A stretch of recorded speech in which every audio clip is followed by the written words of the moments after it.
அருணகிரி யோகீஸ்வரரை குருவாக வந்து என்ன அவர் இருக்கிற அந்த டைம் ஜோனுக்குள்ள, அவர் இருக்கிற அந்த ஸ்பேஸுக்கு, அவர் இருக்கின்ற அந்த உலகத்திற்கு, அதை கைலாசம்னு சொல்லலாம், சிவலோகம்னு சொல்லலாம், மகா கைலாசம்னு சொல்லலாம், அழைத்து சென்று ஒரு காவி வஸ்திரத்தை அளித்து மீண்டும் அழைத்து வந்தார்.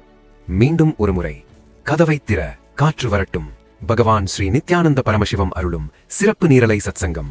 அந்த காவி வஸ்திரம் இன்னமும் இந்த ஸ்தூல உலகத்திலே என்னிடம் இருக்கின்றது. அந்த வஸ்திரம் என்ன மெட்டீரியலான உருவானது அப்படின்னு அந்த வஸ்திரத்தோட ஒரு துளிய கட் பண்ணி இதுவரைக்கும் 400 இந்த ஃபேப்ரிக் ரிசர்ச் பண்ற இன்ஸ்டிடியூட்டுக்கு அனுப்பிச்சிருக்கிறோம். உலகம் முழுக்க அனுப்பி ரிசர்ச் பண்ணோம். ஒரு இன்ஸ்டிடியூட் கூட இது இந்த பிளானட் எர்த்ல அவைலபிளா இருக்கிற எந்த ஃபேப்ரிக்கும் இல்லைன்னு தான் சொல்றாங்க. எந்த இன்ஸ்டிடியூட்டாலையும் இந்த ஃபேப்ரிக் ஃபீல்டில் ரிசர்ச் பண்றவங்க மான்செஸ்டர்லாம் அனுப்பிச்சிட்டேன் அதோட சாம்பிள, அத்துணை பேரும் இல்ல இந்த ஃபேப்ரிக் என்னன்னு எங்களால் கண்டுபிடிக்க முடியல.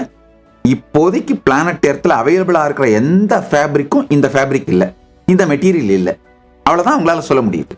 தியாகராஜர் ஸ்வர்க்கத்திலிருந்து தேவலோகத்திலிருந்து வந்தார் அப்படிங்கிற ஆப்த பிரமாணத்திற்கு அருணகிரி யோகீஸ்வரர் எனக்கு அளித்த இந்த காவி உடை, அந்த காவி உடையை நாங்கள் பல அறிவியல் ஆராய்ச்சிகள் பண்ணி பார்த்துட்டோம். இந்த அறிவியல் ஆராய்ச்சியே சாட்சி பிரமாணம்.